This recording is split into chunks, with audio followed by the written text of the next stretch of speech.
এলা আমার মা বাবাকে তুমি ফিরে দাও, এলা আমার নামাজ কোনো বলে ক্ষমা করে দিও, তোমার তো ভাত কবুল করে নিও, এলা যারা আমাদেরকে মা বাবার কাছে ফিরে দিতে যাচ্ছে তাদেরকে তুমি ভালো রাখো। বাবা মাকে ফিরে পাবার জন্য আল্লাহর দরবারে এই নিষ্পাপ শিশুদের আকুতি দেখে প্রশ্ন জাগতেই পারে, কি হয়েছে ওদের বাবা মায়ের, কেন এমন আকুতি? যে একটা আশা আছে কবুল করে নাও, সেটা তুমি ভালো করে লাইলে। এই শিশুদের আশ্রয়ে রাজধানীর বেসরকারি একটি কেন্দ্রে, যেখানে রয়েছে এমন আরও শিশু। কেন্দ্রের চার দেয়ালের মধ্যেই প্রতিনিয়ত যারা খুঁজে বেড়ায় আপনজনদের, ভাবে এই বুঝি আসলো মা, কোলে তুলে আদরে ভরিয়ে দিল তাদের বাবা। কিন্তু এক সময় ভাবনা হয়ে যায় মিথ্যে। এই শিশুরাই আগামীর সম্ভাবনার কুড়ি, আর এই শিশু কিশোরদের গড়ে তুলতে কতই না চেষ্টা অভিভাবকদের। তাদের আবদার পূরণে সব রকম চেষ্টাই করেন স্বজনরা। কিন্তু ভাবুন তো, যারা জানেই না এই পৃথিবীতে কে তার বাবা কে তার মা, আছে কিনা কেউ স্বজন, সেই শিশুদের দিনগুলো কিভাবে কাটছে।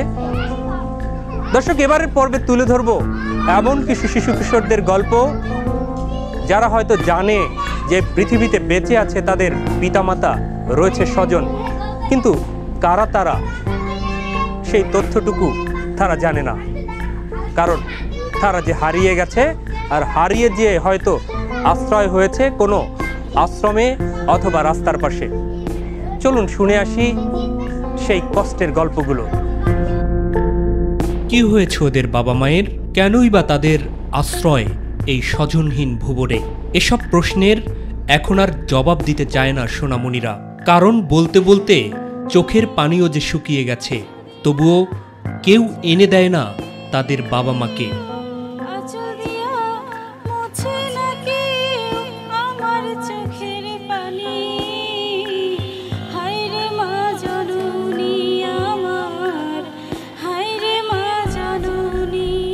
প্রশ্নের উত্তর জানতে ওদের সাথে ভাব জমানোর চেষ্টা আমাদের চোখ টিমের। একটা সময় কিছুটা ভাব জমে যায় সোনামণিদের সাথে, বিশ্বাস জন্মায় হয়তো তাদের বাবা মা এবং স্বজনদের কাছে নিয়ে আসতে পারবে এই নতুন মামাটা। গান বলবে কে? দ্রুত বলতে হবে, দ্রুত। লাল পরি নীল পরি চাপার সাথে ভাব করে, এই শিশুরা ভিকটিম সাপোর্ট সেন্টার, থানা কিংবা অন্য কোনো মাধ্যমে এসেছে রাজধানীর মিরপুরে আহসানিয়া মিশনের ভিকটিম নারী ও পরিত্যক্ত শিশুদের আশ্রয় কেন্দ্রে। সবার গল্পই প্রায় একই রকম। হারিয়ে গিয়ে ঠিকানা বলতে না পেরে কোনো স্টেশন অথবা পথের পাশে পড়েছিল তারা। এরপর বিভিন্ন মাধ্যমে তাদের আশ্রয় হয় এখানে। আমি হারাই দিয়েছিলাম, আমার মা বাবার কাছে আমি ফিরে যেতে চাই। চলতি বছরের জুন মাসে 7 কিংবা 8 বছরের এই শিশুটি থানা থেকে এই আশ্রয় কেন্দ্রে এসেছিল। তখন তার নাম বলেছিল আমিনা। পরে সে নিজেই জানায় ওর বাবা মায়ের দেয়া নাম জান্নাতুল ফেরদৌস রাত্রি। আমার নাম রাত্রি, আমার মার নাম রুমা, আমার আব্বুর নাম জাকির। আমরা 2 বোন, আমার বোনের নাম চাঁদনি, আমার নাম রাত্রি। আমার যদি একটা ভাই ছিল, ভাইয়ের নাম ছিল রাফিব। রাজধানীর বান্ডাতে থাকতো তারা। আমরা যেখানে থাকতাম আগে, কারণ ওই এলাকার নাম ছিল মান্ডা। আম্মু কাজ করতো গাড়ি মিছে, আমার আব্বু আবার ভাত চালাইতো।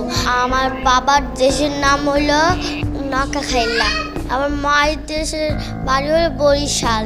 ঠিকানার সূত্র ধরে অনেক খোঁজাখুঁজি করেও এখনো পাওয়া যায়নি রাত্রির স্বজনদের। আমাকে তুমি নিয়ে যাও, আমার খুব মনে করে। আমার মা বাবাকে আমি রাইতে রাইতে স্বপ্ন দেখি।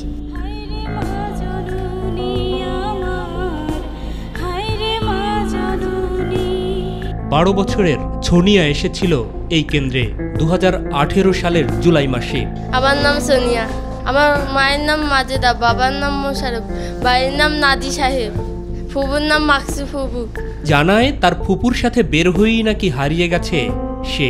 আমি বাবা মার কাছে ফিরে যেতে চাই, এ বাসা তো মা চিনেই না। এমন হারিয়ে গিয়ে আর ফিরতে না পারার গল্প 5 বছরের সোনামণি মিমেরও। আমার নাম মিম, এই নামটা আমার মা রেখেছে। কোথা থেকে আসলো কি তার পরিচয়, কে তার বাবা মা? কান্নাই এসব প্রশ্নের একমাত্র জবাব মিমের। আল্লাহ আমার মাকে ফিরে দাও, আল্লাহ আমার মাকে যেতে চাই। গুমোট হয়ে গেল পরিবেশটা। কেন্দ্রের দেয়ালগুলো যেন কাঁদছে মিমের সাথে। ওর সাথে কথা বলতে হলে মন ভালো করাতে হবে। চলুন ওদের সাথে কিছুক্ষণ খেলাধুলা করি। দর্শক, অন্যেরা বনে সুন্দর আর এই শিশুরা মাতৃকোলে। ছোটবেলা থেকে এই স্লোগানটি শুনেছেন নিশ্চয়ই, কিন্তু কখনই কি ভেবে দেখেছেন যে শিশুদের ভাগ্যে তা জুটছে না, মানে মায়ের কোল পাচ্ছে না যে শিশুরা, তারা বেড়ে উঠছে কিভাবে? এই অনাথ শিশুদের জায়গায় আপনি আপনার সন্তানটিকে কল্পনা করুন তো। ভাবতে পারছেন না, তাই তো? কিন্তু ওদের জীবনে সেটাই কিন্তু বাস্তবতা। খেলাধুলা শেষে এবার আবারও ফিরে যাই কেন্দ্রের অভ্যন্তরে। দায়িত্বপ্রাপ্তরা যথাসাধ্য চেষ্টা করেন আশ্রিত এই সোনামণিদের লালন পালন করার। পড়াশোনাও করান সাধ্যের আলোকে। তাদের সীমাবদ্ধ পরিচর্যায় কিছুটা লেখাপড়াও করে শিশুরা। হাসি নকুন জামান খান, সে না কেউ জানে না কেউ, কে বলেছে ভাই এই শোনো না কত হাসি খবর বলে যায়। এবার আবারও কথা বলার চেষ্টা করি মিমের সাথে।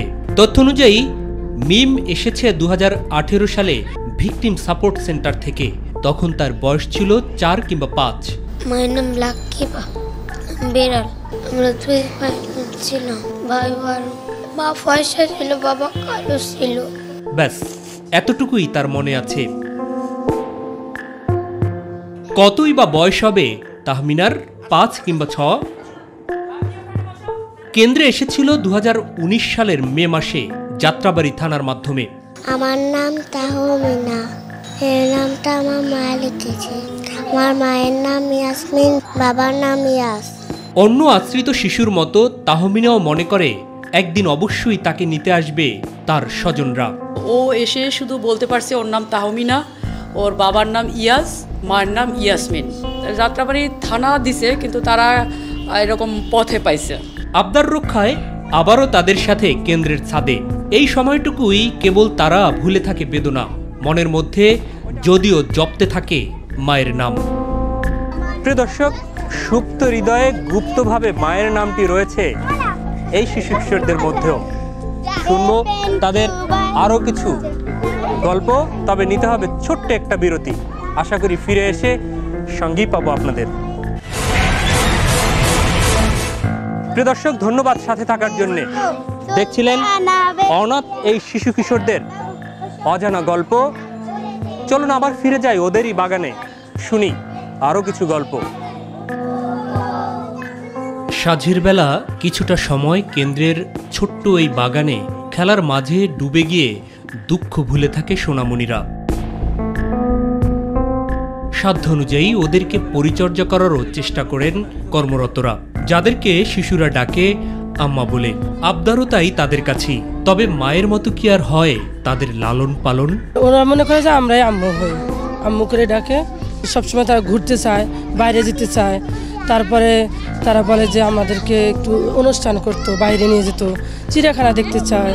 বেলা শেষে গুটাতে হয় খেলাও, আবারও সেই 4 দেয়ালের মধ্যেই জীবন। অনেকটা সময় নিয়ে ভাব জমিয়ে এবার আবারও ওদের অজানা গল্প শুনতে চেষ্টা আমাদের। কথা হয় 7 কিংবা 8 বছরের শাপলার সাথে। প্রায় 5 বছর আগে এই কেন্দ্রে ঠাঁই হয়েছিল ওর। তখন বয়স ছিল 3 বছর। নামটিও এই কেন্দ্র সংশ্লিষ্টদেরই দেয়া। ওর নাম, ঠিকানা বা বাবার নাম কিছুই বলতে পারে নাই, শুধু মামাকে খুঁজতো। যাকেই দেখতো বলতো মামা, যাকেই দেখতো মামা। সে খুব চঞ্চল স্বভাবের এবং তার ব্রেন খুব শার্প, এবং সে পছন্দ করে শার্ট প্যান্ট পরতে। কোনো কিছুই এখন আর মনে নেই নিষ্পাপ এই শিশুটির। এখন এই কেন্দ্রটিকেই তার বাড়িঘর মনে করে শাপলা। বাবা মার বোন কারোর কথা মনে নাই। আমি আমার মা বাবাকে ফিরে পেতে চাই। স্বজনদের শনাক্ত করার এই ছবিটি একমাত্র চিহ্ন। আমাদের চোখের হাতেও শাপলাসহ এই কেন্দ্রের কয়েকজনের প্রায় 4 বছর আগের এই ভিডিও রয়েছে। আমার নাম শাপলা, এর নাম ময়না, এর নাম বাবি। তখনও মাই টিভি প্রচার করেছিল তাদের সংবাদ।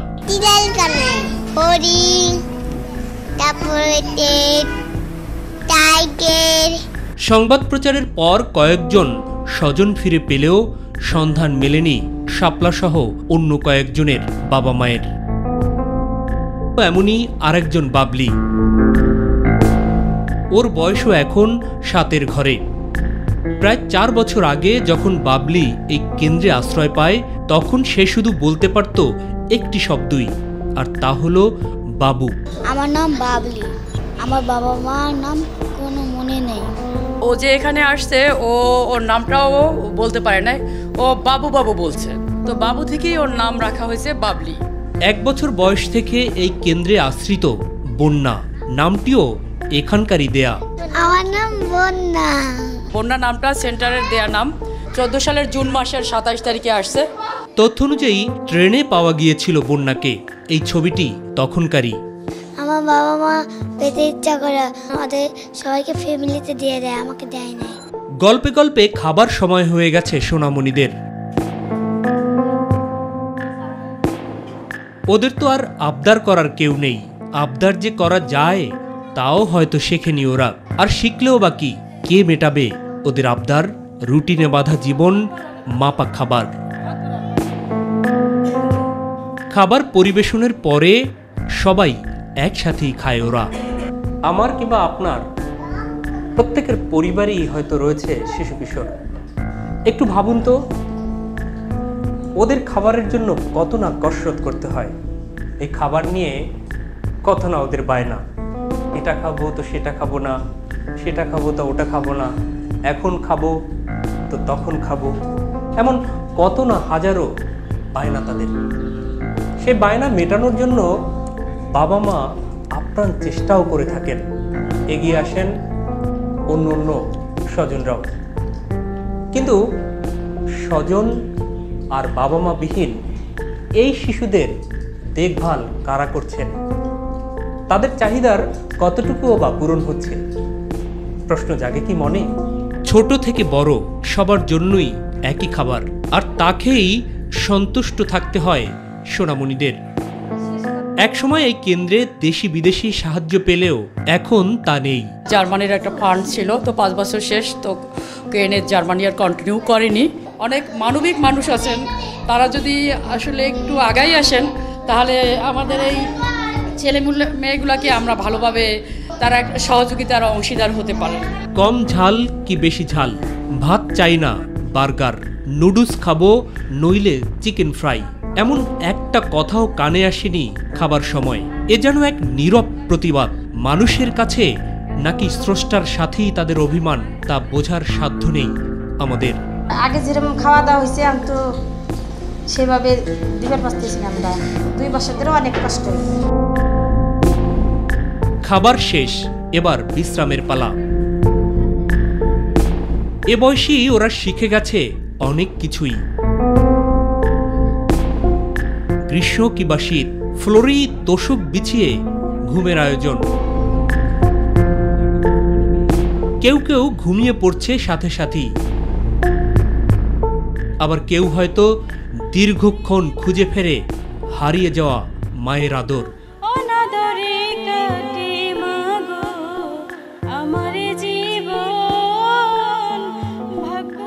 এরপর এক সময় ক্লান্ত চোখ বন্ধ হয়ে যায় তারও। এখনো কয়েকজনের সাথে কথা বলা বাকি, তাই আবারও স্বজন হারানো সোনামণিদের বাগানে মাই টিভি। এবার কথা হয় 2014 সালে 2 বছর বয়সে কেন্দ্রে আশ্রয় পাওয়া এই সোনামণির সাথে। শিশুটির শনাক্তের একমাত্র মাধ্যম তখনকার এই ছবিটি। মানে আখি, আমার কারোর কথা মনে নাই। স্বজন হয়তো হারিয়ে গেছে, কিন্তু আখির স্বপ্ন হারায়নি। বড় হয়ে ডাক্তার হতে চায়, বড় মানুষের সেবা করব। প্রথমা নামের এই শিশুটিও এসেছে 2 বছর হলো। মা বাবা কিংবা স্বজন কোনো কিছুই মনে নেই ওর। আমার নাম প্রথমা, আমার বাবা মা কার কথা মনে নাই।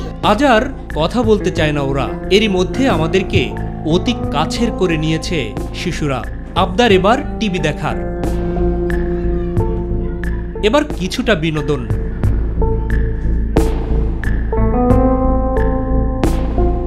টিভি রুমে কার্টুন দেখার এই সময়টুকু ওদের সবচেয়ে প্রিয়। কার্টুন দেখতে দেখতে বুকের লুকানো কষ্টগুলো ঢেকে দেয় এক চিলতে হাসিতে।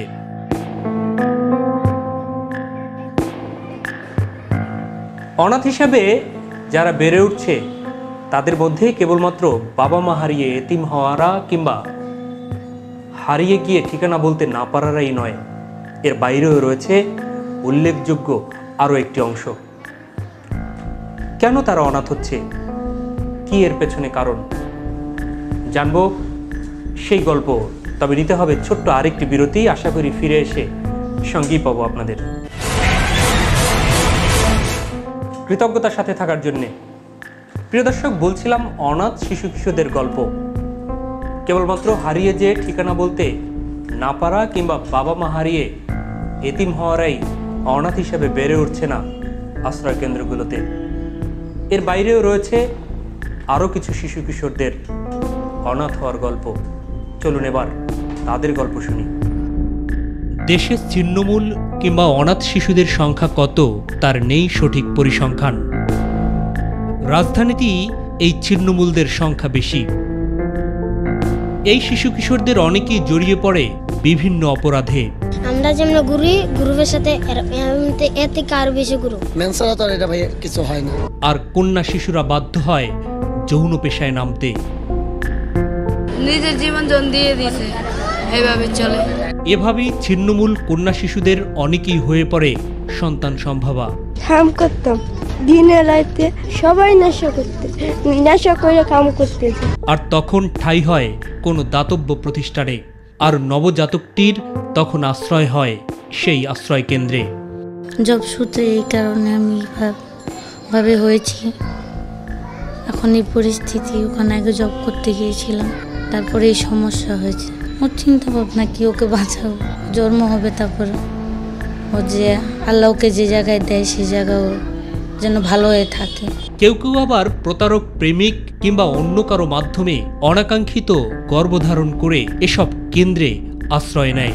বলা হারাদিন আঙ্গ বাসার সামনে, খালি বাসার সামনে আইতো প্রতি রাতি আয়া দেখে যেত।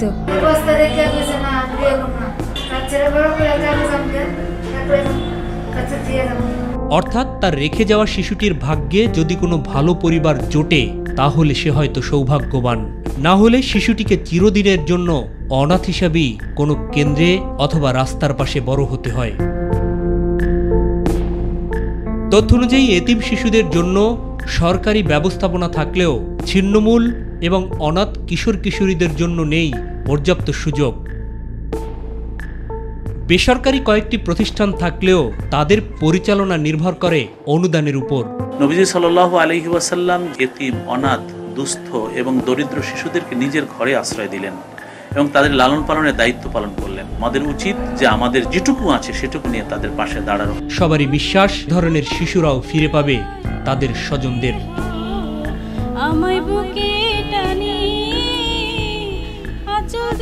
দর্শক, আমাদেরও প্রার্থনা শূন্য এই হৃদয়গুলো পূর্ণ হয়ে উঠুক, মায়ের কোলে ফিরে যাক প্রতিটা শিশু, আর তাদের পাশে এসে দাঁড়াক সমাজের বিত্তশালী আর হৃদয়বান ব্যক্তি প্রতিষ্ঠান যারা আশ্রয় দিয়ে লালন পালন করছে এই শিশুদের। প্রিয় দর্শক, আজ যেতে হবে, ফিরবো আগামী পর্বে নতুন কোনো অনুসন্ধান শেষে। অপরাধ, অনিয়ম, দুর্নীতি আর জনস্বার্থ সংশ্লিষ্ট যে কোনো বিষয় জানাতে লিখুন। প্রযোজক আমাদের চোখ, মাই টিভি ভবন, 150/3, 155, হাতিরঝিল, ঢাকা, এই ঠিকানায়। ভালো থাকবেন, সুস্থ থাকবেন, আর সুস্থ থাকতে অবশ্যই স্বাস্থ্যবিধিও মেনে চলবেন। আল্লাহ হাফেজ।